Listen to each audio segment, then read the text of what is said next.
तो एआई की दुनिया में एक बहुत बड़ी तरक्की हुई है जिसका नाम है एजेंटिक एआई और आज हम इसी के बारे में बात करने वाले हैं। ये वो एआई है जो सिर्फ सोचता नहीं बल्कि काम भी करता है।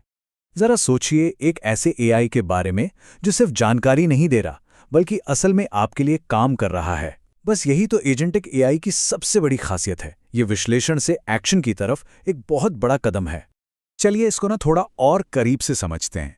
सबसे पहला सवाल तो यही उठता है कि आखिर इसकी जरूरत पड़ी ही क्यों। देखिए आज का जो डिजिटल काम है वो बहुत ज्यादा जटिल और कहना चाहिए बिखरा हुआ है। और ये बात हम सब महसूस करते हैं, है ना? एक काम पूरा करना हो तो न जाने कितने ऐप्स के बीच स्विच करते रहते हैं। बस एजेंटिक एआई को इसी उलझन को सुलझाने के लिए ही बनाया गया है। तो आखिर ये एजेंटिक एआई है क्या चीज? आसान भाषा में कहें तो ये एक ऐसा सिस्टम है जो खुद से अपने लक्ष्य तय कर सकता है, फिर उन्हें पूरा करने के लिए एक प्लान बना सकता है और उस प्लान पर काम भी कर सकता है। मतलब ये सिर्फ दिए गए आदेशों को फॉलो नहीं करता बल्कि सोच समझकर काम करता है। अच्छा, तो अब सवाल ये उठता है कि ये टेक्नोलॉजी आखिर काम कैसे करती है। इसके पीछे ना एक बहुत खास प्रक्रिया है जो इसे सोचने और फिर काम करने की ताकत देती है। चलिए देखते हैं कि ये सब होता कैसे है। देखिए ये पूरा काम ना एक 5 स्टेप वाले साइकिल में होता है। चलिए एक उदाहरण से समझते हैं। मान लीजिए कि एक छुट्टी प्लान करनी है, तो स्टेप 1 परसेप्शन। एआई सबसे पहले फ्लाइट की कीमतें, होटलों की जानकारी और मौसम कैसा रहेगा ये सब इकट्ठा करेगा। फिर स्टेप 2 रीजनिंग। वो अपने एलएलएम का इस्तेमाल करके इन सब में से सबसे अच्छा ऑप्शन ढूंढेगा। Step 3 planning. अब वो एक पूरा प्लान बनाएगा कि भाई पहले फ्लाइट बुक करो फिर होटल। Step 4 action.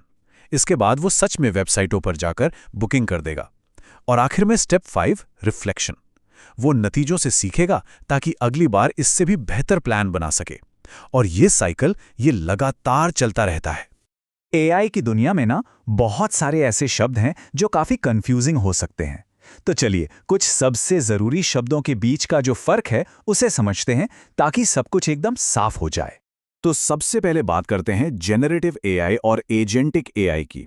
देखिए, जेनरेटिव एआई एक कलाकार जैसा है जो कुछ नया बनाता है, जैसे कोई आर्टिकल लिख दिया या कोई तस्वीर बना दी। वहीं दूसरी तरफ एजेंटिक एआई एक प्रोजेक्ट मैनेजर की तरह है जो कई स्टेप्स वाले काम को पूरा करता है। एक बना रहा है, दूसरा काम करवा रहा है। असल में देखा जाए तो ये दोनों एक दूसरे से जुड़े हुए हैं। एजेंटिक एआई जेनरेटिव एआई को मतलब किसी एलएलएम को अपने दिमाग की तरह इस्तेमाल करता है। इसी दिमाग से वो सोचता है और अपने कामों की योजना बनाता है। एक और कंफ्यूजन होता है एजेंटिक एआई और एआई एजेंट्स के बीच। इसे ऐसे समझिए, एआई एजेंट्स किसी एक खास काम के एक्सपर्ट होते हैं, ठीक है, जबकि एजेंटिक एआई उन सभी एक्सपर्ट्स की टीम को लीड करने वाला एक मैनेजर है। और ये जो टूल बॉक्स वाली बात है ये इसे एकदम साफ कर देती है। सोचिए एआई एजेंट्स एक टूल बॉक्स के अलग अलग औजार हैं, जैसे हथौड़ा, आरी या पेंचकस। और एजेंटिक एआई वो पूरा सिस्टम है, या कह लें वो कारीगर है जो इन सभी औजारों का इस्तेमाल करके एक पूरा का पूरा घर बना देता है। ठीक है, तो ये सब सुनने में तो बहुत अच्छा लगता है, पर असल दुनिया में ये कैसा दिखता है? चलिए अब देखते हैं कि ये टेक्नोलॉजी अलग अलग इंडस्ट्रीज में कैसे क्रांति ला रही है। सबसे पहले कस्टमर सर्विस की बात करते हैं। यहाँ ये छोटे मोटे आम सवालों के जवाब खुद दे सकता है। इससे क्या होता है, जो कर्मचारी हैं वो अपना कीमती समय ज्यादा मुश्किल और जरूरी समस्याओं को सुलझाने में लगा पाते हैं। अब आते हैं सप्लाई चेन पर। यह सिस्टम बिक्री और इन्वेंट्री के डेटा को एनालाइज करके ये बता सकता है कि कब और कितना सामान ऑर्डर करना है। नतीजा, समय और पैसा दोनों की बचत। हेल्थ केयर में तो इसका असर और भी बड़ा है। ये डॉक्टरों को बीमारियों का जल्दी पता लगाने में मदद कर सकता है, और तो और जीवन बचाने वाली नई दवाओं की खोज में भी तेजी ला सकता है।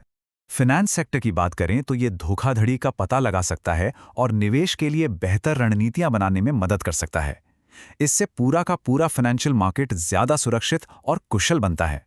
और आखिर में सॉफ्टवेयर डेवलपमेंट। यहाँ ये कोड लिखने से लेकर उसमें गलतियां सुधारने तक यानी डीबगिंग तक सब कुछ ऑटोमेट कर सकता है। इससे डेवलपर्स का काम बहुत तेज हो जाता है और नए सॉफ्टवेयर और ऐप्स जल्दी बनते हैं। अब देखिए, जब टेक्नोलॉजी इतनी पावरफुल हो तो उसके साथ एक बड़ी जिम्मेदारी भी आती है।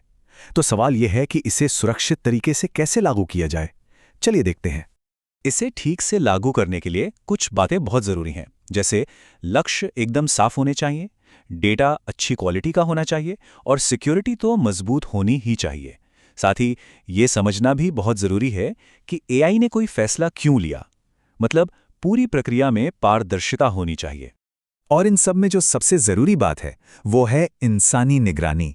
ये पक्का करने के लिए कि सिस्टम सही रास्ते पर चल रहा है और कोई भी गड़बड़ या अनचाहा नतीजा सामने न आए, इंसानों का कंट्रोल में रहना बहुत ज़रूरी है। और आखिर में एक बहुत बड़ा सवाल, जब एक मशीन खुद से फैसले लेने लगे और काम करने लगे तो उसकी अंतिम जिम्मेदारी किसकी होगी?